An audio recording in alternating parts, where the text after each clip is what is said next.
وسكنتم في مساكن الذين ظلموا أنفسهم وتبين لكم كيف فعلنا بهم وضربنا لكم الأمثال وقد مكروا مكرهم وعند الله مكرهم وإن كان مكرهم لتزول منه الجبال فلا تحسبن الله مخلف وعده رسله إن الله عزيز ذو انتقام يوم تبدل الأرض غير الأرض والسماوات وبرزوا لله الواحد القهار وترى المجرمين يومئذ مقرنين في الأصفاد سرابيلهم من قطران وتغشى وجوههم النار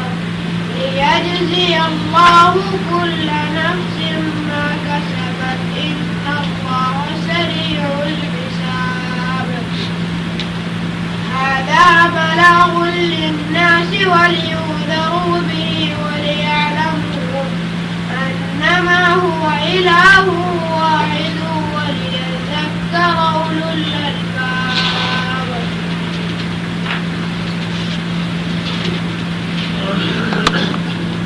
أعوذ بالله من الشيطان الرجيم بسم الله الرحمن الرحيم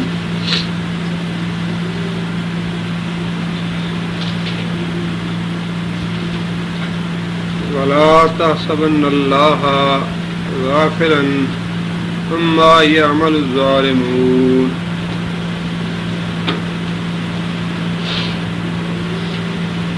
اس سے پہلے سورہ ابراہیم کے مضامین میں مختلف انبیاء کے واقعات اللہ تعالیٰ نے بیان فرمائے اور انبیاء کے ساتھ کفار کا جو طرز عمل تھا اس کا تذکرہ فرمایا اللہ تعالیٰ نے، اور اس سے پچھلے رکوع میں حضرت ابراہیم علیہ السلام کا واقعہ بھی بیان فرمایا گیا۔ اب سورہ ابراہیم کے سارے جو مضامین ہیں ان کو اس رکوع میں وائنڈ اپ کیا گیا ہے، اسے سمیٹا گیا ہے۔ اس رکوع میں آخرت کا ذکر تفصیل سے اللہ تعالیٰ نے بیان فرمایا ہے۔ وَلَا تَحْسَبَنَّ، اور تو گمان نہ کرے۔ تحسبن کون سا فعل ہے؟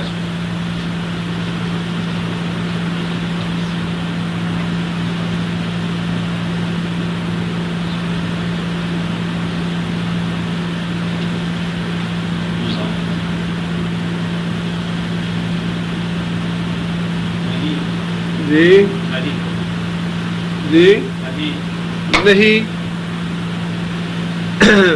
نون ثقیلہ کے ساتھ لا تحسبن، تو گمان نہ کرے، منفی ہے، مضارع منفی ہے۔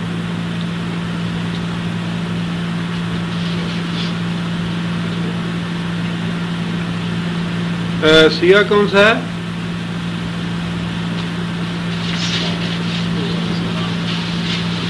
واحد مذکر حاضر کا سیغہ ہے، واحد مذکر حاضر کا۔ لا تحسبن، تو گمان نہ کرے، اللہ کو، غافل اما یعمل الظالمون، اما اس چیز سے، یعملو وہ عمل کرتے ہیں، یعملو کون سا فعل ہے؟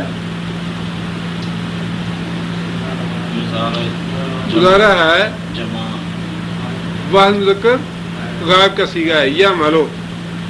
اما یعمل الظالمون، جو کچھ ظالم عمل کرتے ہیں، یعنی کفر اور اسلام کے مقابلے میں ظالم لوگوں نے مسلمانوں کے ساتھ یا اسلام کے ساتھ جو طرز عمل اختیار کر رکھا ہے،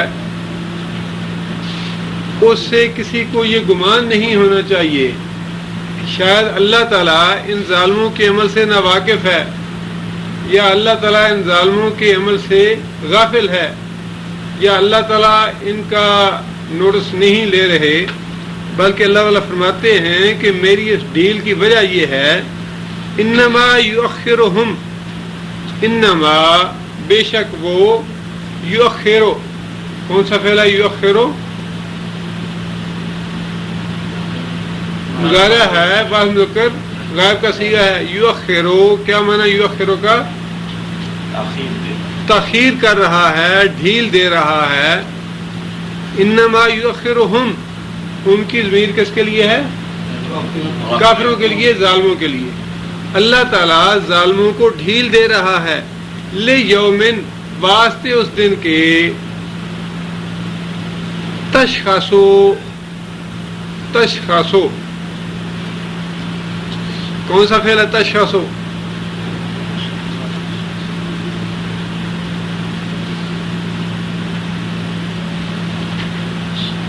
مضارع ہے، اور صیغہ کون سا ہے؟ بعض مؤنث غائب کا. اس کا مادہ کیا ہے؟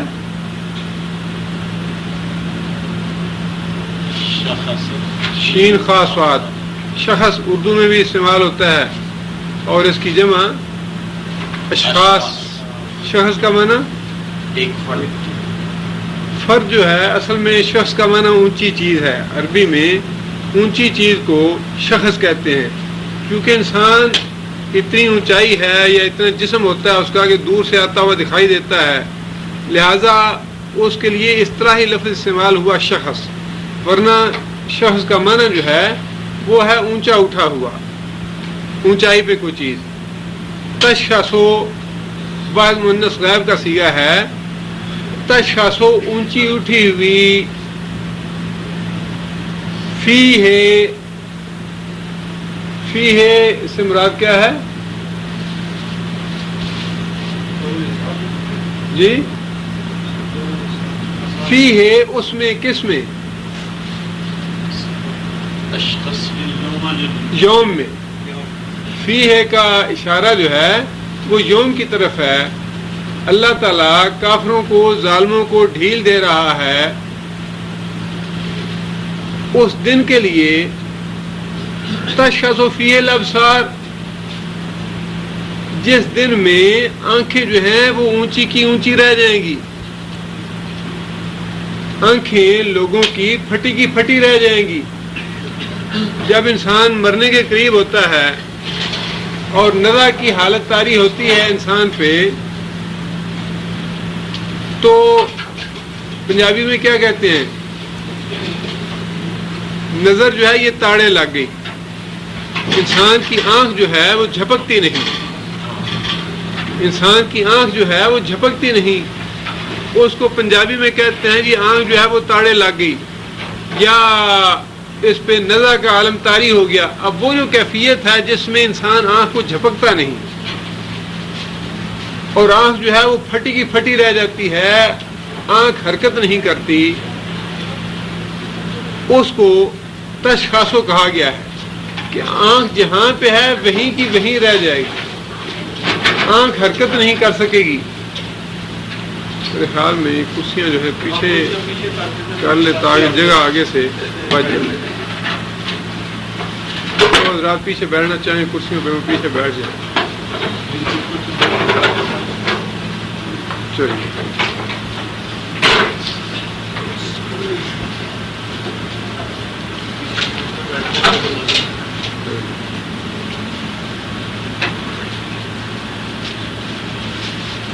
انما یؤخرہم، بے شک اللہ تعالیٰ مؤخر کر رہا ہے ان کی سزا کو، ڈیل دے رہا ہے ان کی پکڑ میں. لیومن واسطے اس دن کے، تشخص فیہ الابصار، جس میں آنکھیں جو ہیں وہ پھٹی کی پھٹی رہ جائیں گی، آنکھیں جو ہیں کھلی کی کھلی رہ جائیں گی، آنکھیں اونچی رہ جائیں گی، جہاں دیکھ رہی ہیں وہیں دیکھتی رہ جائیں گی، یعنی حرکت نہیں کریں گی. اس آیت سے یہ بات واضح ہو جاتی ہے کہ دنیا میں اللہ تعالیٰ نے کافروں کو جو کچھ دے رکھا ہے مادی ترقی ہے یا ان کی خوشحالی ہے یا ان کی مہلت ہے، یہ ساری چیزیں جو ہیں یہ اللہ تعالیٰ کی حکمت کے تابع ہیں۔ ایسے نہیں ہے کہ اگر کافر جو ہیں وہ ظلم کر رہے ہیں، مسلمانوں کی بستیاں اجاڑ رہے ہیں، مسلمانوں کا خون بہا رہے ہیں اور قتل و غارت کر رہے ہیں، تو اللہ تعالیٰ فرماتے ہیں کہ تمہیں یہ نہیں سمجھنا چاہیے کہ میں غافل ہوں ان لوگوں کے عمل سے، میں پوری طرح دیکھ رہا ہوں یہ کیا کر رہے ہیں، لیکن میں ظالموں کو ڈھیل دے رہا ہوں اس دن کے لیے جس دن آنکھیں پھٹی کی پھٹی رہ جائیں گی۔ اس سے یہ واضح کرنا مطلوب ہے کہ وہ دن بڑا سختی کا دن ہوگا، کسی کو اتنی مجال نہیں ہوگی کہ وہ کسی دوسرے کی طرف توجہ سے دیکھ ہی سکے۔ اور یہی وہ بات ہے جو رسول اللہ صلی اللہ علیہ وسلم نے حضرت عائشہ رضی اللہ تعالیٰ عنہا کو بھی فرمائی۔ نبی صلی اللہ علیہ وسلم نے قیامت کا تذکرہ فرمایا اور یہ بات بتائی کہ قیامت کے دن لوگ ننگے بدن آئیں گے اللہ کی عدالت میں، ننگے پاؤں ہوں گے، ننگے بدن ہوں گے اور بے خطرہ ہوں گے۔ جنہوں نے خطرے کروائے ہیں وہ بھی بے خطرہ ہوں گے۔ اب یہ ساری چیزیں جو ہیں یہ اللہ کی امر سے ہیں۔ تو حضرت عائشہ رضی اللہ تعالیٰ عنہ نے بڑے تعجب سے یہ پوچھا نبی صلی اللہ علیہ وسلم سے، یا رسول اللہ کہ سارے لوگ وہاں پہ مرد بھی اور عورتیں بھی ننگے ہوں گے تو کیا وہ ایک دوسرے کو دیکھیں گے نہیں؟ تو نبی صلی اللہ علیہ وسلم نے فرمایا کہ عائشہ اس دن کا ہول اور ہیبت اتنی زیادہ ہوگی کہ کسی آدمی کو کسی دوسرے کی طرف دیکھنے کی مہلت ہی نہیں ہوگی، کسی کا دھیان ہی نہیں اس طرف جائے گا کہ کسی دوسرے کی طرف دیکھے۔ وہی بات اللہ تعالیٰ یہاں ارشاد فرما رہے ہیں کہ میں تو ان ظالموں کو ڈھیل دے رہا ہوں اس دن کے لیے جس دن آنکھیں پھٹی کی پھٹی رہ جائیں گی، اور بڑا ہولناک دن ہوگا وہ۔ ابصار واحد کیا ہے؟ بصر۔ آگے فرمایا مہطعین، مہطعین یہ کیا ہے؟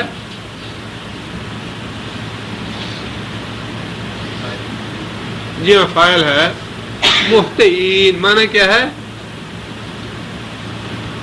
تیز بھاگنے والے، تیزی سے بھاگنے والے، یعنی جس کیفیت میں انسان کو ادھر ادھر دیکھنے کی کوئی ہوش نہ ہو۔ مثال کے طور پہ کہیں لوگوں کا مجمع ہے، 4 لوگ یا 10 آدمی اکٹھے ہیں، اچانک وہاں پہ کوئی اژدہا یا سانپ نکل آئے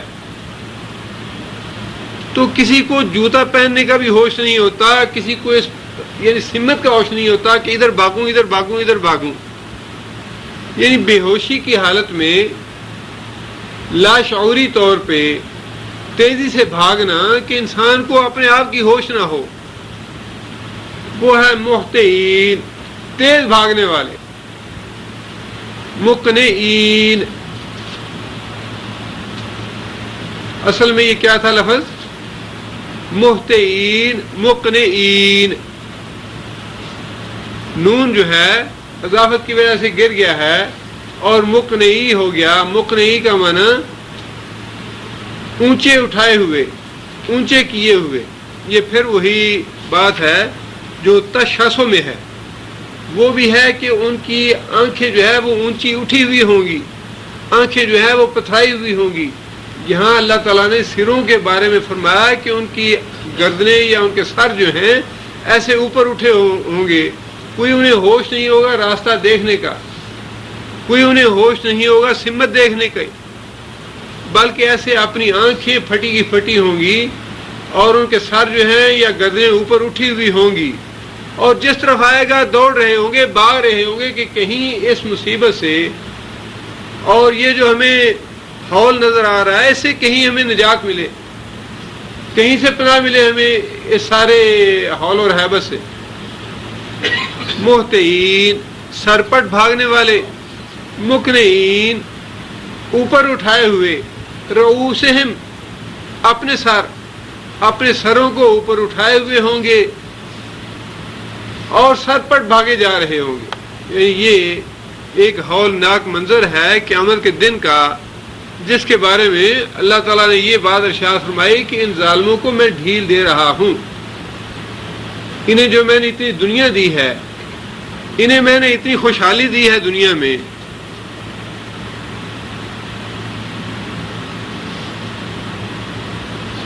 اس کی وجہ یہ ہے کہ میں اس دن کے لیے یہ سارے معاملات مؤخر کر رہا ہوں جس دن انسانوں کی یا ظالموں کی یہ حالت ہو جائے گی. اور جیسا کہ قرآن مجید کی آیات سے بھی اور احادیث سے بھی یہ بات معلوم ہوتی ہے کہ وہ وقت جو ہے بھاری تو بہت زیادہ ہوگا، کافروں کے لیے بھی ہوگا اور جو مومن ہیں ان کے لیے بھی بھاری ہوگا. لیکن کافر چونکہ منکر ہوں گے قیامت کے، اس لیے ان کی پریشانی میں ایک حیرانگی اور تعجب کا عنصر بھی ہوگا کہ یہ کیا ہو گیا. مومن جو ہے انہیں چونکہ اس بات کا ذہن میں شعور ہوگا، اور اس دن کا معاملہ جو ہے ایسے نہیں ہے کہ کوئی اور مختلف معاملہ ہوگا اس سے، بلکہ جس طرح آج ہم یہاں بیٹھے ہیں اپنے جسم کے ساتھ اور شعور کے ساتھ، روح کے ساتھ اور عقل کے ساتھ، بالکل اسی طریقے سے جب قبروں سے اٹھائے جائیں گے یہی جسم ہوگا، یہی روح ہوگی، یہی شعور ہوگا، یہی دل ہوگا، یہی دماغ ہوگا. اور اگر ہمارے میں سے کسی کے پاس کوئی دوسرا آدمی ہوگا جو دنیا میں ایک دوسرے کو جانتے ہوں گے، وہ پہچانیں گے ایک دوسرے کو. لیکن مومن آدمی چونکہ اس دن کا منکر نہیں اور اس کے شعور میں، اس کی عقل میں یہ بات موجود ہے کہ ایک دن ہمیں قبروں سے اٹھایا جانا ہے اور اس طرح کے معاملات پیش آنے ہیں، لہذا مومن کی کیفیت جو ہے وہ حیرانگی اور تعجب والی نہیں ہوگی. پریشانی تو ہوگی جب تک انسان پل صراط عبور نہیں کر لیتا. حضرت معاذ رضی اللہ تعالیٰ عنہ اس بات کو یاد کر کے رویا کرتے تھے کہ مومن آدمی جو ہے وہ تو اس وقت تک بے فکر نہیں ہو سکتا جب تک پل صراط کو عبور نہ کرے. جب تک مومن آدمی پل صراط کو عبور نہیں کر لیتا اس وقت تک وہ بے غم ہو ہی نہیں سکتا، نہ دنیا میں نہ آخرت میں. اس کا مطلب یہ ہے کہ مومن آدمی کے ذہن میں تو وہ ساری چیزیں موجود ہوں گی جو پیش آنے والی ہیں، جن کا تذکرہ اللہ تعالیٰ نے قرآن مجید میں فرما دیا یا رسول اللہ صلی اللہ علیہ وسلم نے احادیث میں ہمیں بتلا دی. لیکن کافر کے لیے یہ ساری چیزیں غیر متوقع ہوں گی. اس کا چونکہ ان کا ایمان نہیں تھا ان چیزوں پہ، لہذا اس کی جو پریشانی ہوگی قیامت کے دن، اس میں اس کے تعجب کا عنصر جو ہے وہ غالب ہوگا کہ یہ ایسے کیوں ہو گیا. اذا زلزلت الارض زلزالها وقال الانسان ما لها، کہ یہ سارا کچھ کیا ہو رہا ہے، یہ کیوں ہو رہا ہے، یہ کیسے ہو گیا. ہم تو سوئے پڑے تھے اپنی قبروں میں، یہ کس نے ہمیں جگا دیا، کس نے اٹھا دیا ہمیں. یہ ساری کیفیت جو ہے یہ کافروں کی ہے، جن کے بارے میں، ظالموں کی ہے، جن کے بارے میں اللہ فرماتے ہیں کہ میں ان کو ڈھیل دے رہا ہوں اس دن کے لیے جس دن ان کی حالت یہ ہو جائے گی کہ آنکھیں ان کی پھٹی کی پھٹی رہ جائیں گی، اس لیے کہ ان کی توقع اور ایمان کے خلاف وہ دن واقع ہونے والا ہے. اور یہ سرپٹ بے دیکھے سر اٹھائے بھاگے جا رہے ہوں گے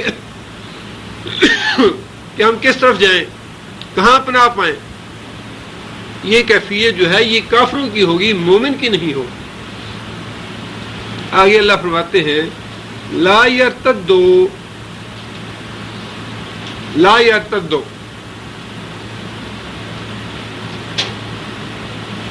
کون سا فعل ہے؟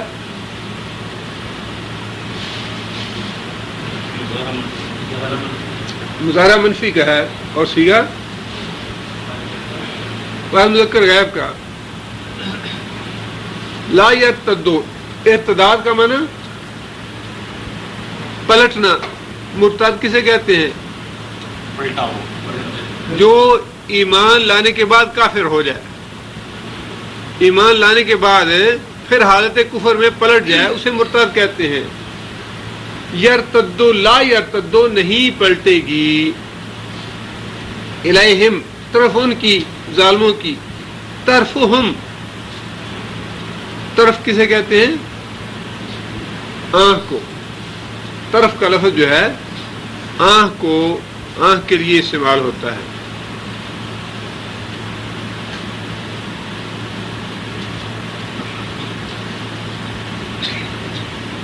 لا یرتدو نہیں پلٹے گی الیہم طرفہم ان کی طرف ان کی آنکھ.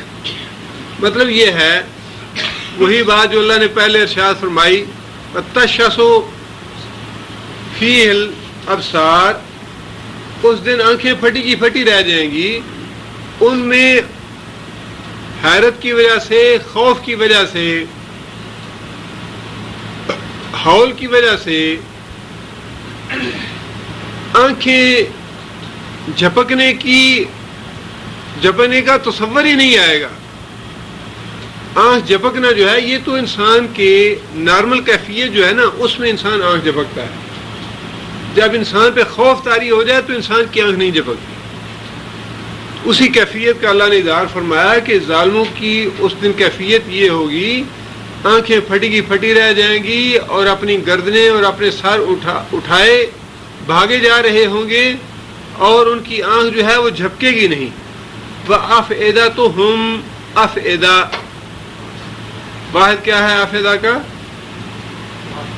فواد. فواد کا معنی دل. افیدتہم ان کے دل ہوا ہوئے جا رہے ہوں گے اڑے جا رہے ہوں گے. ہوا کا معنی خواہش بھی ہے اور ہوا کا معنی ہوا بھی ہے جسے ایئر کہتے ہیں.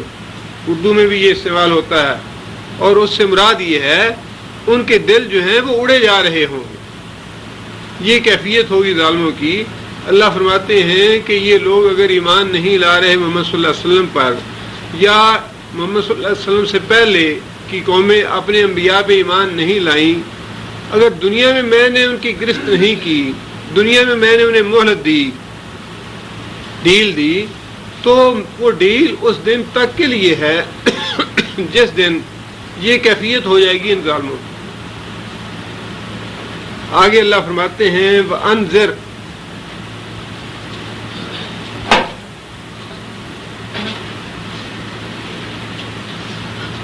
کون سا فعل ہے؟ انذر امر ہے.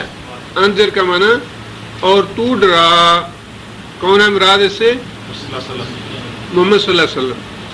وَأَنذِرِ النَّاسِ اے محمد صلی اللہ علیہ وسلم تو ڈرا لوگوں کو. یہاں اللہ تعالیٰ نے یہ نہیں فرمایا کہ مومنوں کو ڈرا،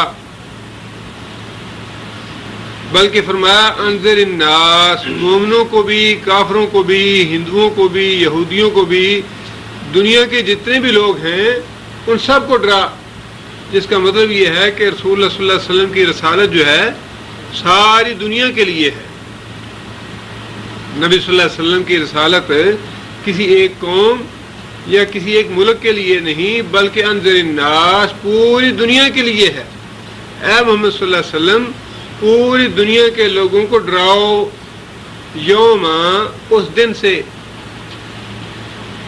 یاتیہم العذاب. یاتی کون سا فعل ہے؟ یاتی مضارع ہے اور صیغہ واحد مذکر غائب کا.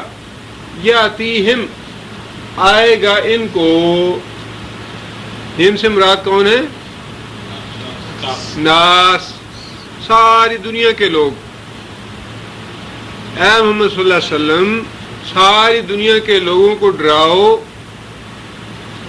اس دن سے جس دن یاتیہم آئے گا ان کو، ان لوگوں کو عذاب. فیقول الذین ظلموا، فیقول الذین پس کہیں گے وہ لوگ ظلموا. کون سا فعل ہے ظلموا؟ ماضی ہے جمع مذکر غائب کا صیغہ. جنہوں نے ظلم کیا، خواہ وہ امریکہ میں ہیں یا ہندوستان میں ہیں یا یورپ میں ہیں یا پاکستان میں ہیں یا جہاں کہیں بھی ہیں، جو بھی ایمان نہیں لایا، جس نے بھی اللہ اور اللہ کے رسول کا انکار کیا، اللہ اور اللہ کے رسول کا مقابلہ کیا، اللہ اور اللہ کے رسول سے بغاوت کی، وہ سارے کے سارے ظالم. فرمایا کہ ان ظالموں کو اس دن کے عذاب سے ڈرا دو جس دن ظالم کہیں گے ربنا، اے ہمارے رب، اے ہمارے پروردگار، اخرنا، اخر کون سا فعل ہے؟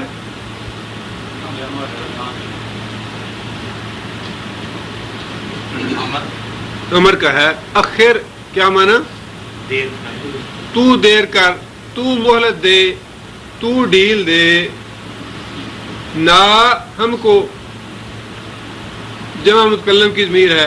اخرنا، تو ڈھیل دے ہم کو، تو مہلت دے ہم کو.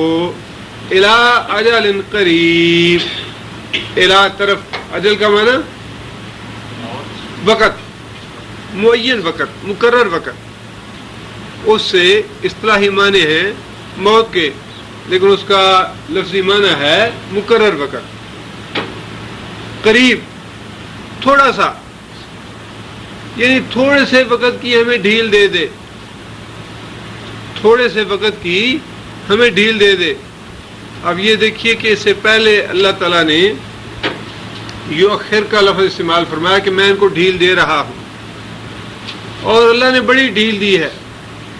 40 سال، 50 سال، 60 سال، 70 سال، بڑی طویل عمر. ویسے طبی اعتبار سے بھی کہتے ہیں کہ جو آدمی 40 سال تک جسے عقل نہ آئے، اس کے بعد اسے عقل کی توقع نہیں کرنی چاہیے.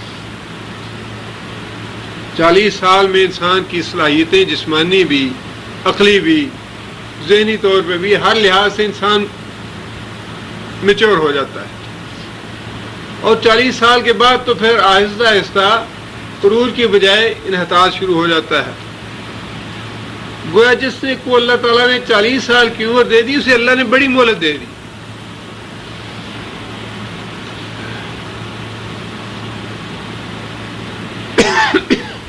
لیکن وہاں قیامت کے دن اللہ تعالیٰ فرماتے ہیں کہ ظالم لوگ جو ہیں وہ کہیں گے کہ اخرنا الی اجل قریب، یا اللہ تھوڑا سا وقت، 5 منٹ کا وقت ہمیں دے دے، 2 منٹ کا وقت ہی دے دے. یعنی یہاں تو انسان 40 سال، 50 سال، 60 سال کی عمر ہے تو اس کی پرواہ نہیں کرتا کیسے گزر گئی، کہاں گزر گئی، حالانکہ یہ وہ عمر ہے 60 سال یا 70 سال. آدھی عمر تو ویسے ہی انسان سو کے گزار دیتا ہے. یعنی علماء نے ایک تخمینہ لگایا ہے کہ جس آدمی کو جن نے 60 سال کی عمر پائی، اس میں سے 16-17 سال کی عمر تو ویسے نکال دیجئے، نابالغ ہوتا ہے انسان، اور نابالغ انسان پہ شرعی احکام جو ہے وہ لاگو نہیں ہوتے. اللہ تعالیٰ معاف فرماتے ہیں.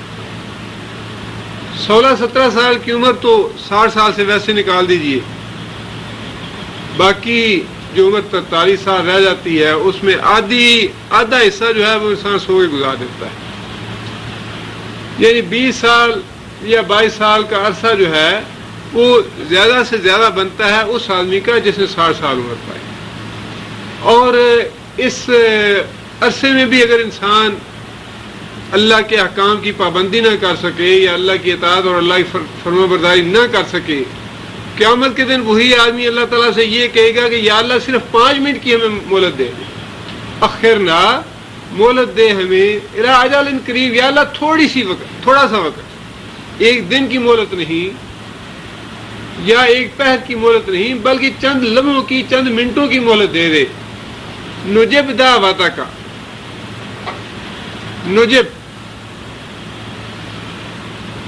کا معنی یہ کون سا فعل ہے؟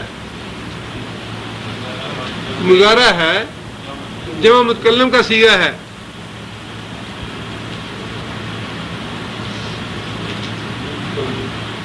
جی،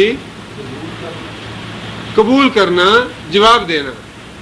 ہم قبول کریں گے دعوت کا، تیری دعوت کو، یعنی جو بھی تو ہمیں حکم دے گا ہم اس کو منن قبول کریں گے، اس کی فرما برداری کریں گے. وَنَتَّبِعِ الرُّسُلَ،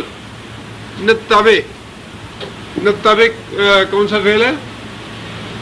مضارع ہے جمع متکلم کا صیغہ. اور اتباع کریں گے، پیروی کریں گے رسولوں کی. ہمیں 5 منٹ دے دے یا اللہ، ہم کلمہ پڑھ لیں گے لا الہ الا اللہ محمد رسول اللہ. یا اللہ کلمہ پڑھنے کی مہلت دے دے 1 منٹ کی، اور اس کے بعد پھر جو تو حکم دے گا یا تیرے رسول جو کچھ کہیں گے اس کی پیروی کریں گے.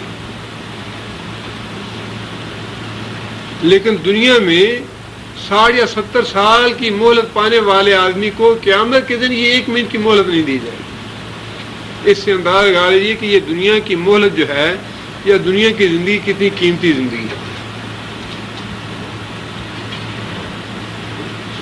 قرآن مجید کی اس آیت سے بڑا ایک اچھا سبق ہمیں ملتا ہے، اور بڑے لڑائی جھگڑے ختم ہو سکتے ہیں اگر انسان کی واقعی نیت ہو ختم کرنے کی.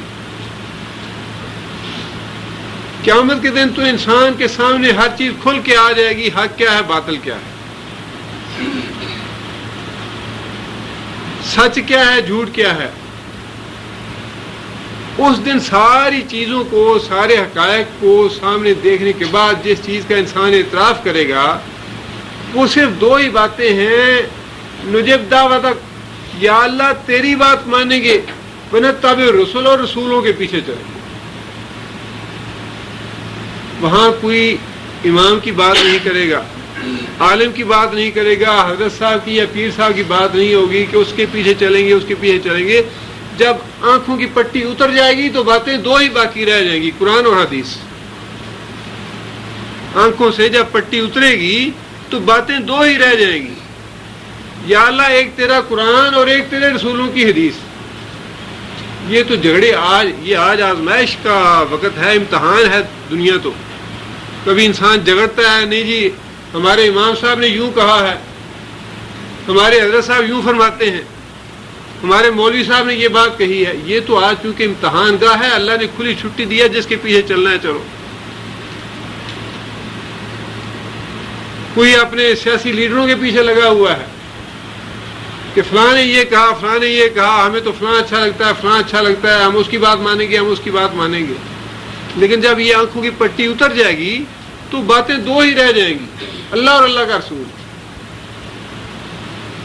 لیکن یہ تو اب انسان کے شعور کا امتحان ہے کہ کون آدمی ایسا ہے جو اس دنیا میں ہی اللہ اور اللہ کے رسول کو مانتا ہے.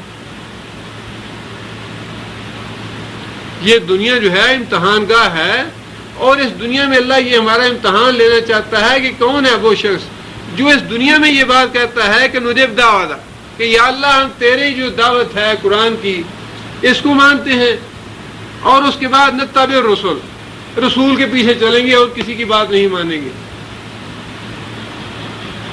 جب آنکھوں کی پٹی اتر جائے گی اس وقت تو یہ بات کہنے کا کچھ فائدہ نہیں ہوگا کہ یا اللہ تو اور تیرا رسول. لیکن آج چونکہ یہ امتحان گاہ ہے، شیطان نے بہت سے راستے گمراہی کے کھولے ہوئے ہیں، اور شیطان چاہتا ہے کہ لوگ گمراہ ہوں. لہذا شیطان نے اللہ اور اللہ کے رسول کے علاوہ بھی بہت سے راہیں نکال دی ہیں کہ نہیں اس راستے پہ بھی چلا جا سکتا ہے. حضرت صاحب یوں فرماتے ہیں کہ یہ بھی کرنا جائز ہے، یہ اس کا بھی ثواب ملے گا. 40واں کر لو، کل کر لو، 30واں کر لو، 10واں کر لو، یہ ساری چیزیں. لیکن قیامت کے دن انسان اپنی آنکھوں سے، اپنی زبان سے اعتراف کرے گا. نجب دعوتک، یا اللہ ایک تیرا قرآن یا ایک تیری بات، ونتبع الرسل، اور دوسری رسول کی بات، تیسری کوئی بات نہیں.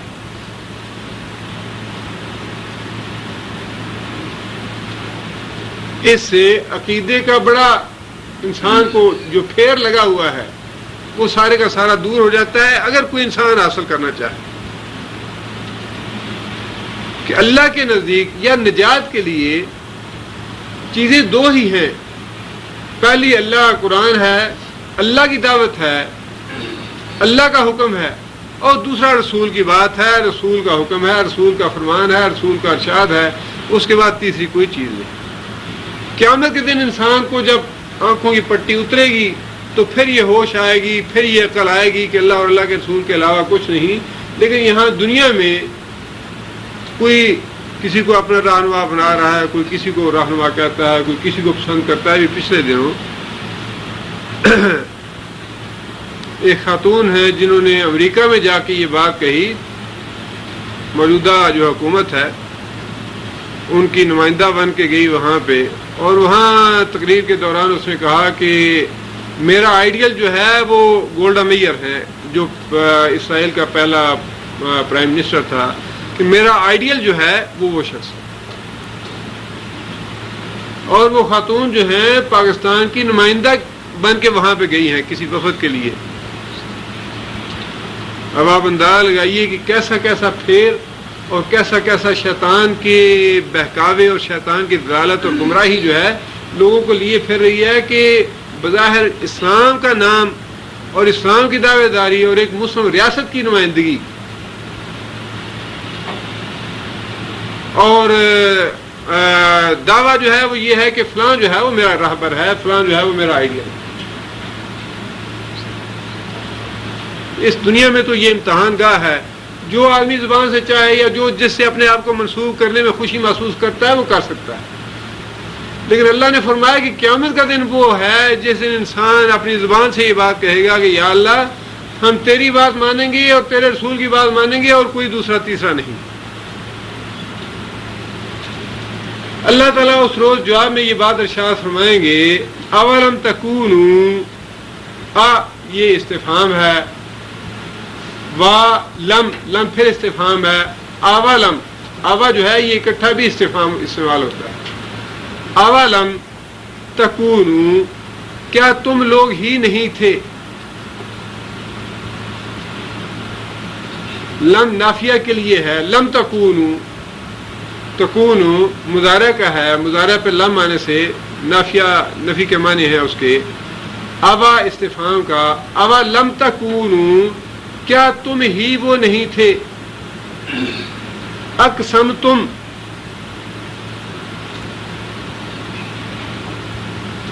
اقسما کون سا فعل ہے؟ فعل ماضی ہے اور صیغہ جمع مذکر حاضر کا. اقسمتم کیا معنی؟ کیا تم ہی وہ لوگ نہیں تھے جو قسمیں کھاتے تھے. من قبلو، اس سے پہلے. قبل سے مراد کیا ہے؟ دنیا کی زندگی. قبل سے مراد دنیا کی زندگی ہے. کیا تم ہی وہ لوگ نہیں تھے جو دنیا کی زندگی میں قسمیں کھاتے تھے. ما لکم من زوال، ما لکم، ما نہیں ہے، لکم واسطے تمہارے، من زوال کوئی زوال، یعنی تم لوگ تو دنیا میں ہمیشہ ہمیشہ رہو گے. ہماری چدراہٹ، ہماری بڑائی اور ہماری کبریائی، ہماری قوت، ہمارا اقتدار، یہ تو کبھی ختم ہونے والا ہی نہیں. اللہ کو تو تم کوئی سمجھتے ہی نہیں تھے کہ ساری اقتدار، سارا قوت جو ہے وہ اللہ کے ہاتھ میں ہے اور اصل حاکم جو ہے وہ اللہ کی ذات ہے. بلکہ تم تو یہ سمجھتے تھے کہ دنیا میں سپر پاور تو ہم ہی ہیں، ہمارے علاوہ اور کون ہو سکتا ہے. کبھی زوال نہیں، کبھی مٹنا ہماری قسمت میں نہیں لکھا. جو ہم چاہیں وہ ہوگا، جو ہم پوری دنیا کو حکم دیں وہ ہو کے رہنا چاہیے. اور اب تم ایک لمحے کی مہلت مانگتے ہو کہ یا اللہ ہمیں ایک لمحے کی مہلت دے دے، ہم تیرے رسول کا کلمہ پڑھ لیں، تیری بات مان لیں. آگے اللہ فرماتے ہیں وَسَكَنْتُمْ فِي مَسَاكِنِ الَّذِينَ ظَلَمُوا. وَسَكَنْتُمْ، سکن کون سا فعل ہے؟ سکنتم فعل ماضی ہے. سکنتم جمع مذکر حاضر کا صیغہ ہے. سکنتم کیا معنی؟ تم بستے رہے، تم رہتے رہے. فی مساکن الذین ظلموا، ان لوگوں کی بستیوں میں. مساکن رہنے کی جگہ، رہائش گاہ، قیام گاہ. تم لوگ ان لوگوں کی بستیوں میں زندگی بسر کرتے رہے، رہتے رہے جنہوں نے ظلم کیا انفسہم، اپنی جانوں پر.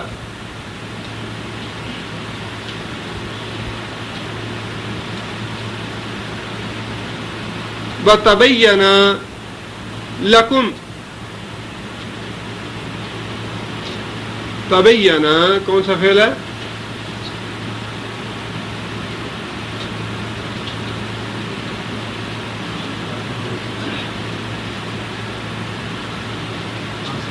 ماضی ہے تبین، اور اس نے بیان کیا لکم واسطے تمہارے، اس نے بتایا تم کو کیف فعلنا بہم، کیفا کیسا، فعلنا ہم نے کیا، بہم سلوک ان کے ساتھ، اور اللہ تعالیٰ نے تم کو بتایا کہ ہم نے کیسا سلوک کیا ان کے ساتھ جنہوں نے ظلم کیا.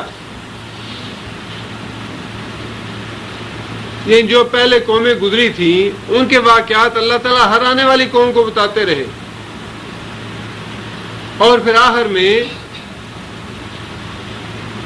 کفار مکہ کو جتنی بھی پہلے قومیں آئی تھی بڑی بڑی، بڑے بڑے انبیاء کا ذکر جو ہے وہ اس قرآن مجید میں سب کا کر دیا. حود علیہ السلام کی قوم، شعیب علیہ السلام کی قوم، صالح علیہ السلام کی قوم، موسیٰ علیہ السلام کی قوم، عیسیٰ علیہ السلام کی قوم.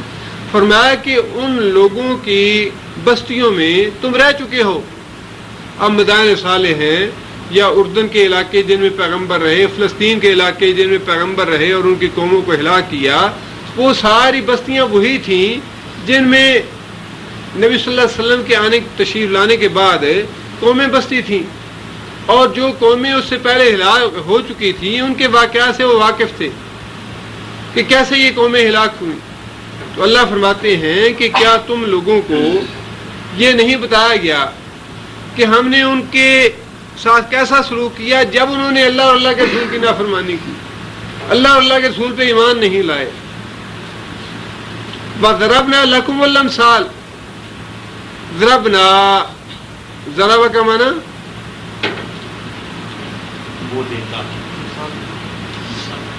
بیان کرنا، ضرب کا معنی بیان کرنا، اس نے بیان کیا.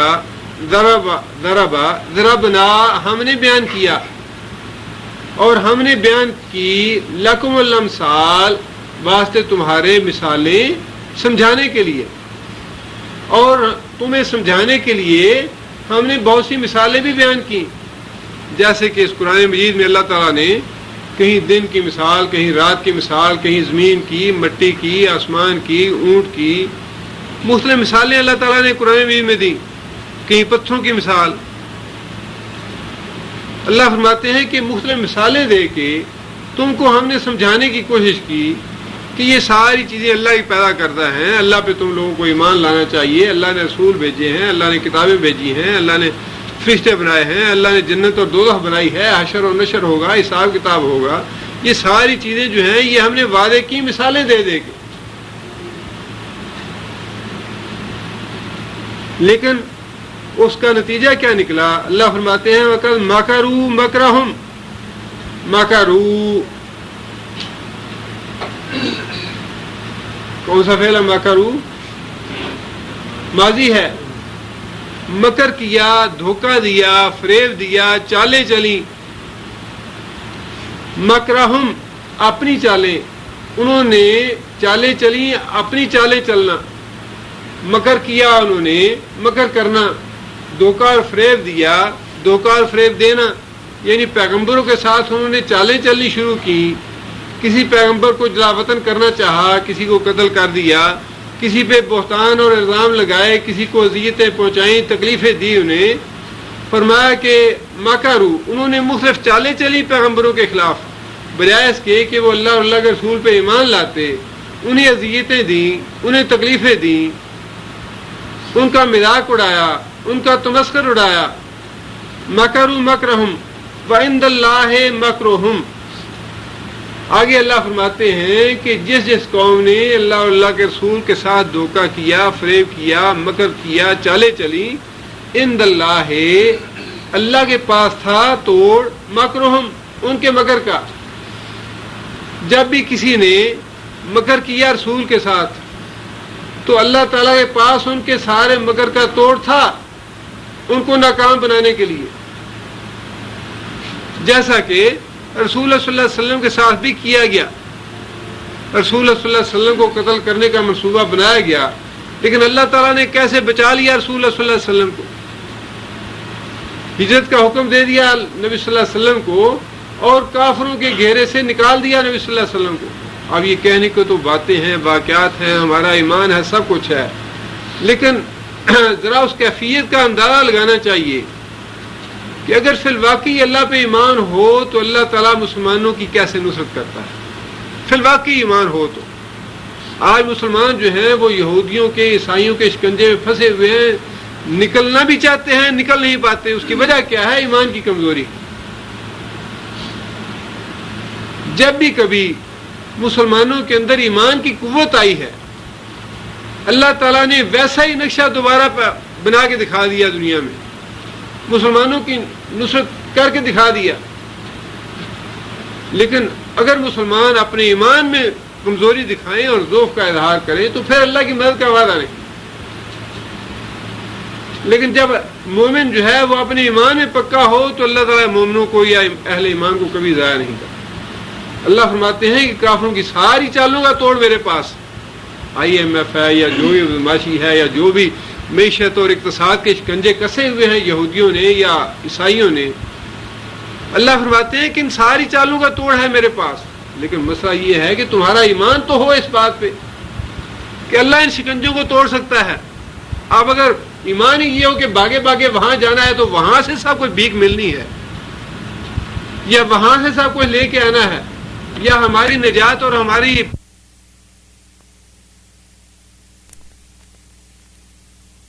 یہودیوں اور عیسائیوں کی ساری سازشوں کا توڑ ہے, تو فرمایا کہ میں اس وقت بھی توڑ کر سکتا ہوں اور آج بھی کر سکتا ہوں. اللہ فرماتے ہیں وَإِن كَانَ مَكْرُهُمْ,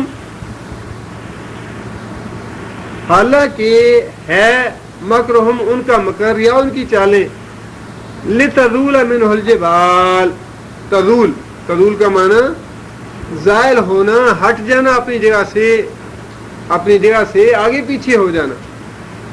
من ہو اس سے یعنی کیسے, اس مکر سے, اس چال سے.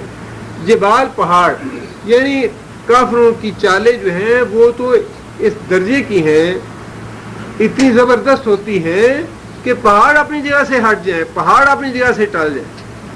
ہمیں واقعہ یہ ہے کہ یہودیوں اور عیسائیوں کی چالیں جو ہیں اتنی طاقتور ہیں کہ پہاڑ اپنی جگہ سے ٹل جائیں. لیکن اللہ فرماتے ہیں کہ میرے پاس ان چالوں کا توڑ ہے.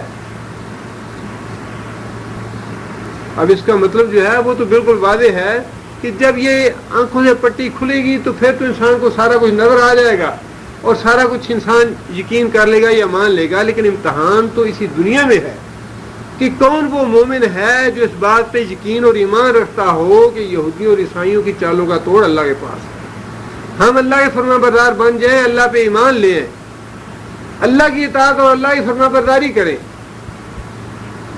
یہودیوں اور عیسائیوں کے پیچھے نہ چلیں, تو اللہ خود ہی ان کی چالوں اور سازشوں کا توڑ کر لے گا.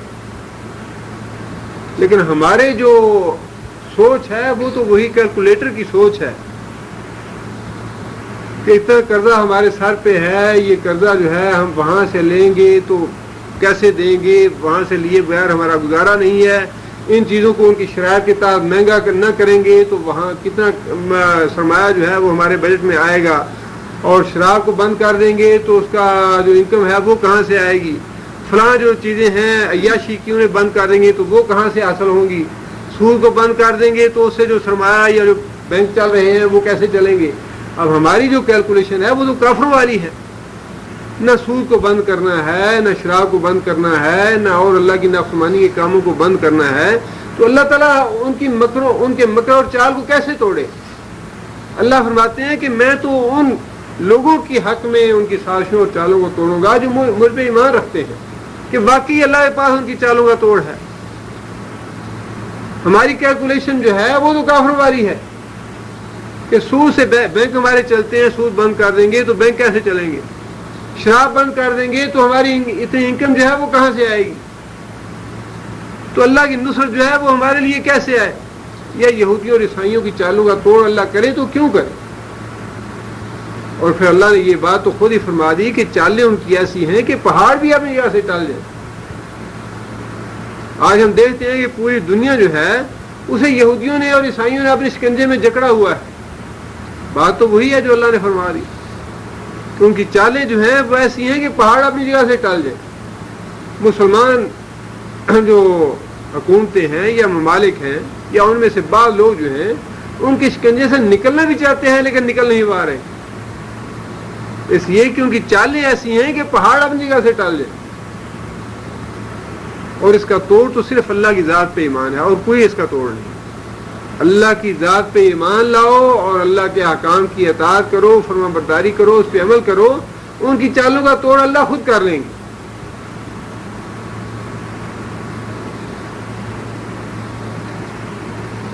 آگے اللہ فرماتے ہیں کہ فلا تحسبن اللہ مخلف وعدہ رسلہ، فلا تحسبن اللہ، پس نہ تو گمان کرے اللہ کے بارے میں مخلف وعدہ کہ وہ اپنے وعدے کی خلاف ورزی کرنے والا ہے. کون سے وعدے؟ رسولہ، جو اس نے اپنے رسولوں سے کیے. ان اللہ، بے شک اللہ تعالیٰ عزیز غالب بھی ہے، ذو انتقام، انتقام لینے والا بھی ہے. یوم تبدل الارض غیر الارض، یوم، اس روز، اس کا تعلق جو ہے یہ کس آیت سے ہے؟ وانذر الناس. اس سے پہلے 44 نمبر میں آیت کا آغاز اللہ نے فرمایا وانذر الناس یوم یاتیہم العذاب. وہی وانذر جو ہے یہاں بھی ہے، وانذر الناس یوم تبدل الارض غیر الارض، لوگوں کو ڈرا اس دن سے، تبدل الارض، بدل دی جائے گی. تبدل کون سا فعل ہے؟ یہ مضارع مجہول ہے. یہ بدل دی جائے گی زمین غیر زمین سے، جس دن زمین غیر زمین سے بدل دی جائے گی. والسماوات غیر السماوات، اور آسمان جو ہے غیر آسمان سے بدل دیا جائے گا. یعنی زمین اور آسمان جو ہیں ان کو عدل بدل کر دیا جائے گا.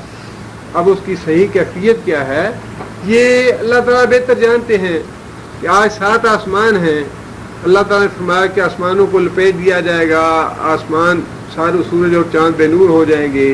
ان کی مختلف اللہ تعالیٰ نے وضاحتیں فرمائی ہیں قرآن مجید میں، لیکن بالضبط اس کی کیفیت کیا ہوگی یہ اللہ تعالیٰ بہتر جانتے ہیں. لیکن یہ بات بہرحال قرآن و حدیث سے ثابت ہے کہ یہ زمین جو ہے یہ ختم نہیں ہوگی، یہ زمین بھی باقی رہے گی. لیکن وہی بات ہے کہ اصل کیفیت کیا ہوگی. ایک حدیث میں رسول اللہ صلی اللہ علیہ وسلم نے یہ بات بھی ارشاد فرمائی کہ یہ زمین جو ہے جنتیوں کی خبز ہے، جنتیوں کی روٹی ہے. اب وہی چیز، اب یہ چیزیں جو ہیں اہل ایمان کے لیے تو محض ایمان لانا جو ہے وہ کام ہے کہ جس چیز کے بارے میں پتہ چل جائے کہ اللہ کے رسول نے فرمایا کہ یہ یوں ہے، اس پہ منوان ایمان لے آئے. اس کی کوئی توجیہ، کوئی تعویل کرنے کی ضرورت ہی نہیں. جس طرح قرآن مجید میں سورہ مدثر میں اللہ تعالیٰ نے یہ بات ارشاد فرمائی کہ جہنم جو ہے اس پہ اللہ تعالیٰ نے 19 فرشتے مقرر فرمائے ہیں. جہنم پہ اللہ تعالیٰ نے 19 فرشتے مقرر فرمائے ہیں. اب جب یہ آیت نازل ہوئی تو ابو جہل کہنے لگا کہ بھائی جہنم پہ صرف 19 فرشتے ہیں، اس کا مطلب یہ ہے کہ محمد کے ساتھی تو صرف 19 ہیں، تو ایک آدمی کے لیے 10 آدمی کافی ہیں. تو 190 آدمی جو ہیں وہ 19 فرشتوں سے نپٹ لیں گے اور ہم جہنم سے بچ جائیں گے، جہنم سے نکل کے بھاگ جائیں گے. یعنی یہ گویا ان کا ایک تمسخر اور استہزاء تھا قیامت کے بارے میں اور جہنم کے بارے میں. اسی طرح ایک اور بدبخت پہلوان تھا، بڑا جری اور دلیر قسم کا، تو اس نے یہ آیت سنی تو اس نے یہ بات کہی کہ بھائی جو 17 فرشتے ہوں گے ان سے تو میں نپٹ لوں گا، 2 فرشتوں سے تم لوگ نپٹ لینا اور جہنم سے بھاگ جائیں گے. اس کے بارے میں اللہ تعالیٰ نے پھر یہ بات ارشاد فرمائی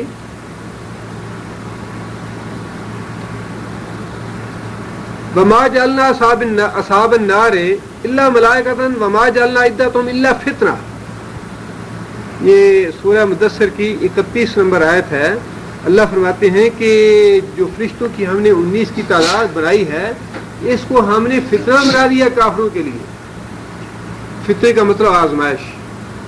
آزمائش یہ تھی کہ 19 فرشتے ان کا گمان یہ تھا کہ بھئی آدم سے لے کر قیامت تک اربوں انسان ہوں گے، تو اربوں انسانوں کو جہنم میں عذاب اور سزا دینے کے لیے بقول محمد صلی اللہ علیہ وسلم صرف 19 فرشتے ہوں گے. تو کس کس کو سنبھالیں گے وہ؟ بھئی اربوں انسان ہوں گے، 19 فرشتوں سے نپٹنا تو بڑا آسان کام ہے، ان سے نپٹ کے بھاگ جائیں گے. اللہ نے پھر اس کے بعد یہ آیت نازل فرمائی کہ ہم نے یہ تعداد جو ہے 19 کی الا فتنۃ للذین کفروا، کافروں کے لیے ہم نے اس کو فتنہ بنا دیا ہے.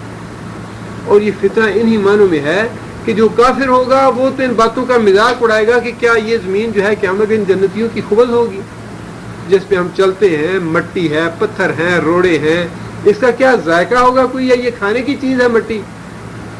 لیکن جو لوگ ایمان لائے ہیں اور جنہوں نے اس بات پہ فیصلہ کیا ہے کہ اللہ اور اللہ کے رسول نے جو فرمایا وہ سچ ہے، ان کا اس بات پہ ایمان ہے کہ اسی زمین کو شکل دے دی جائے گی قیامت کے جنتیوں کے لیے خوبص.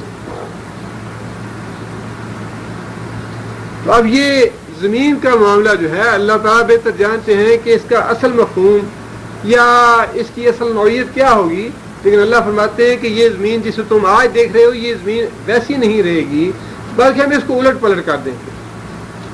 آسمان کو بھی الٹ پلٹ کر دیں گے اور زمین کو بھی الٹ پلٹ کر دیں گے. یہ ایسا نہیں ہوگا جیسے تم دیکھ رہے ہو. تمہارے لیے یہ ایک ہولناک چیز بن جائے گی، خوف اور وحشت کی علامت بن جائے گی. اور فرمایا کہ وَبَرَزُوا لِلَّهِ الْوَاحِدِ الْقَهَّارِ، برزو اور بے نقاب ہو جائیں گے، للہ واسطے اللہ کی عدالت کے، الواحد جو واحد بھی ہے، قہار اور قہار بھی ہے. قہار اسے کہتے ہیں جو زبردستی اپنا حکم نافذ کر سکے. وہ ذات جو طاقت کے ساتھ اور قوت کے ساتھ اپنا حکم اور فیصلہ نافذ کر سکے اسے قہار کہتے ہیں. تو فرمایا کہ لوگ جو ہیں بے نقاب ہو کے، ایسے نہیں کہ کوئی بھاگ جائے، کوئی چھپ جائے کہیں، بلکہ جیسے اللہ چاہیں گے کہ فردن فردن، تنہا تنہا، واحد واحد، ہر آدمی اللہ کی بارگاہ میں اللہ کے حضور حاضر ہو جائے گا. وہ اللہ کی ذات جو تنہا ہے، کسی کو اس کے حکم میں، فیصلے میں کوئی دخل دینے کا اختیار نہیں ہوگا. وہ اپنے حکم میں تنہا ہے، اپنے فیصلے میں وہ تنہا ہے. اور فرمایا قہار ہے، وہ اپنے ہر حکم کو، اپنے فیصلے کو قوت کے ساتھ اور طاقت کے ساتھ نافذ کر سکتا ہے. ایسے نہیں ہے کہ کوئی بھاگ جائے، کہ کوئی فرشتے کو ادھر دھکا دے دے، یا کوئی اس بازو سے فرشتے کو ہٹا دے اور جنت سے بھاگ جائے. فرمایا اللہ قہار ہے، وہ اپنے ہر فیصلے کو پوری قوت کے ساتھ نافذ فرما دے. آگے فرمایا کہ وَتَرَى الْمُجْرِمِينَ يَوْمَئِذٍ، وَتَرَى اور تو دیکھے گا مجرمین، مجرموں کو، یومئذ اس روز، مقرنین،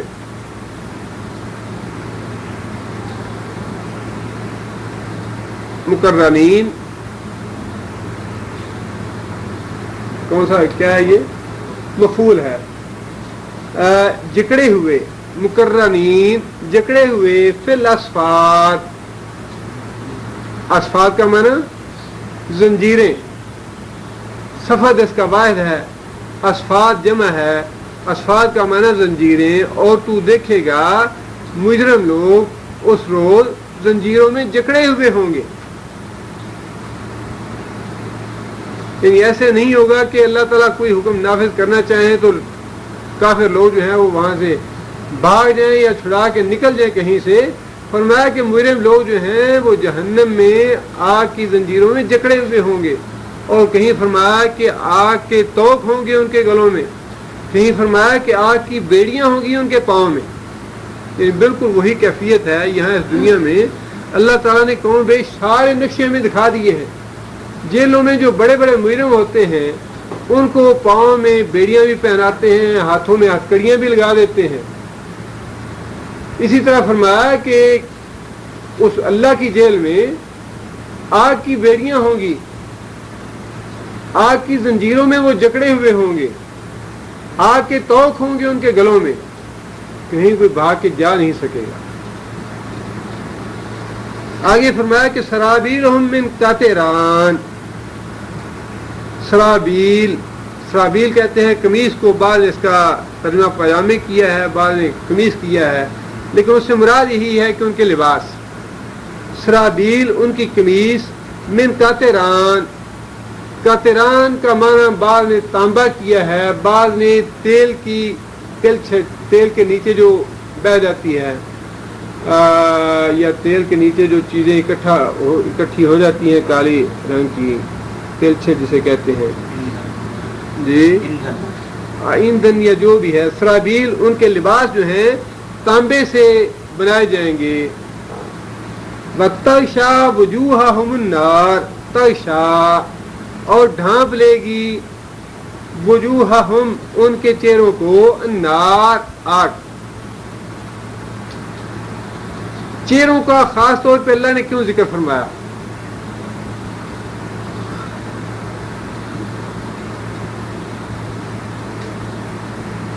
چہرہ جو ہے یہ انسان کی عزت اور تکریم کی علامت ہے، اسی چہرے کے ساتھ اللہ نے انسان کو احسن التقویم بنایا ہے۔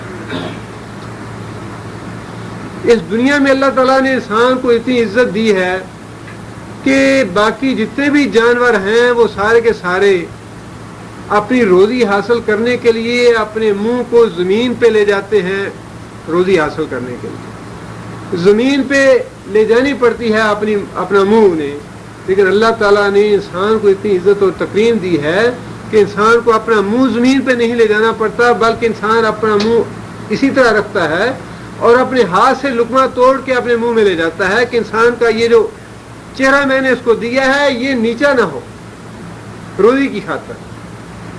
اسی لیے اللہ نے فرمایا کہ یہ چہرہ جو ہے اس کو میں نے اتنی عزت اور تکریم دیا، یہ میرے علاوہ کسی اور کے آگے جھکنا نہیں چاہیے۔ اس چہرے کے ساتھ اللہ نے بڑی تکریم اور بڑی عزت دی ہے انسان کو، اور اسی کے لیے تو انسان جو ہے وہ، ہمارے اردو میں یہ محاورہ بھی مشہور ہے کہ ناک اونچی رہ جائے انسان کی۔ یہ ناک جو ہے انسان اونچی رکھنے کے لیے بڑا کچھ کرتا ہے، ناک سے مراد یہی چہرہ ہے انسان کا۔ اس چہرے کو اونچا رکھنے کے لیے، چہرے کی عزت اور تکریم کے لیے، انسان کے اندر پتہ نہیں کیسا انسان غلیظ ہوتا ہے، گندا ہوتا ہے، لیکن جب انسان باہر جاتا ہے تو چہرے کی خوب صفائی ستھری کر کے باہر جاتا ہے، اچھی طرح شیشہ دیکھ کے جاتا ہے، چہرے پہ کوئی داغ دبا نہ ہو، چہرے پہ کوئی میل نہ نظر آئے۔ چہرے سے انسان کی بڑی عزت اور بڑی تکریم ہے، لہذا اللہ تعالیٰ نے خاص طور پہ انسان کے چہرے کا ذکر فرمایا کہ یہ جو کافر یہودی اور عیسائی آج دنیا کے صدارتوں اور وزارتوں کے عہدوں میں بیٹھے ہیں اور بڑی تکریم ہے ان کی اس چہرے کے ساتھ، اس منہ کے ساتھ اور اس ناک کے ساتھ، اللہ تعالیٰ اسی چہرے کو قیامت کے دن خاص طور پہ ذلیل اور رسوا کریں گے، اور اس چہرے کا خاص طور پہ ذکر فرمایا کہ اس چہرے کے اوپر آگ برسائیں گے ہم۔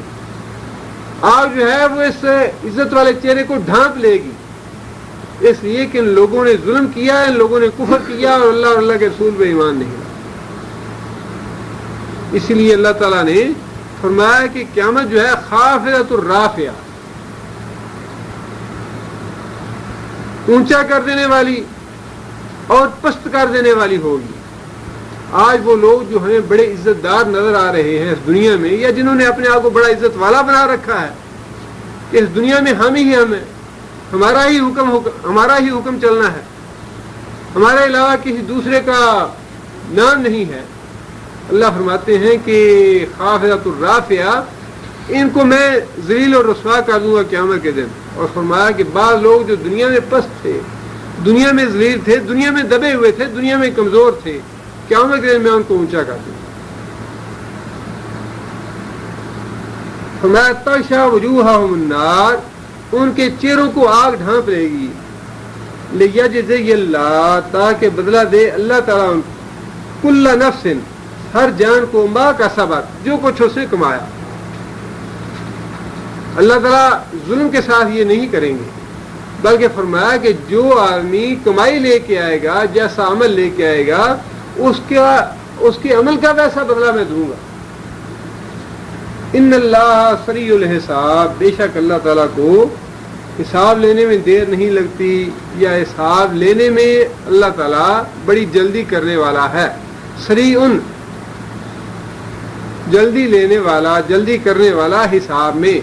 اللہ تعالیٰ حساب لینے میں بڑا جلدی کرنے والا ہے، یعنی جب اللہ کو حساب مطلوب ہو، ڈھیل تو اللہ دیتا ہے، لیکن جب اللہ کو حساب لینا مطلوب ہو تو پھر اللہ کو ڈھیل نہیں ہے۔ پھر ایسے نہیں ہے کہ اللہ تعالیٰ کو کسی کو بلانے کی ضرورت پڑے یا کسی کی مدد لینے کی ضرورت پڑے، صرف اللہ تعالیٰ کا ایک لفظ جو ہے وہ کن ہی ساری دنیا کو تہو والا کر سکتا ہے۔ آگے اللہ فرماتے ہیں ھذا بلاغ للناس، ھذا سے کیا مراد ہے جی؟ یہ قرآن، ھذا سے مراد قرآن مجید، ھذا یہ قرآن مجید، بلاغ ویسے کیا ہے؟ فاعل ہے، پہنچانے والا۔ یہ ایک پیغام ہے للناس، واسطے لوگوں کے، یہ ایک پیغام ہے واسطے لوگوں کے۔ وَلِيُنذَرُوا، يُنذَرُوا کون سا فعل ہے؟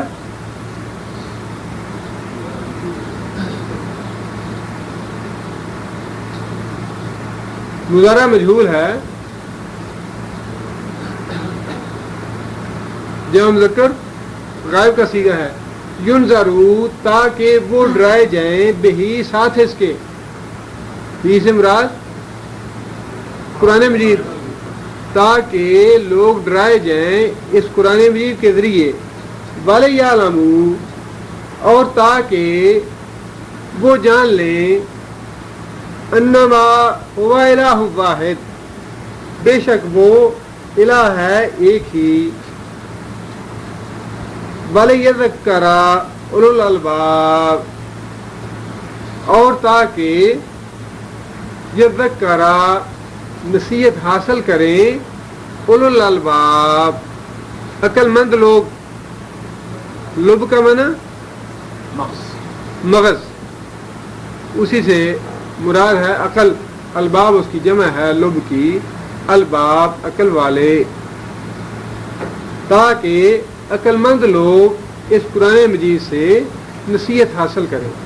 یہ قرآن مجید جو ہے یہ پیغام ہے ساری دنیا کے لوگوں کے لیے، للناس ساری دنیا کے لوگوں کے لیے، تاکہ لوگ اس کے ذریعے سے ڈرائے جائیں، اس لیے کہ اس میں اللہ تعالیٰ نے آنے والے سارے واقعات کا تذکرہ فرما دیا ہے اس زندگی کے بعد، اور لوگ یہ جان لیں کہ اللہ کے سوا کوئی معبود نہیں، اور عقل مند لوگ جو ہیں وہ اس قرآن سے نصیحت حاصل کریں۔ اب اس قرآن مجید سے نصیحت حاصل کرنے والے لوگوں کو ہی اللہ تعالیٰ عقل مند فرماتے ہیں۔ جو لوگ قرآن مجید سے نصیحت حاصل نہیں حاصل کرتے وہ عقل مند نہیں ہیں، خواہ وہ کتنے ہی عقل مند ہوں۔ دنیا کے اعتبار سے وہ لوگ خواہ کتنے ہی ذہین اور عقل مند کیوں نہ ہوں، اگر وہ قرآن مجید سے سبق حاصل نہیں کرتے یا قرآن مجید کو پڑھتے نہیں، قرآن مجید کو سمجھتے نہیں، قرآن مجید پہ ایمان نہیں لاتے، اللہ کی نگاہ میں وہ بیوقوف ہو جائے۔ سبحان ربک رب العزت عما یصفون وسلام علی المرسلین۔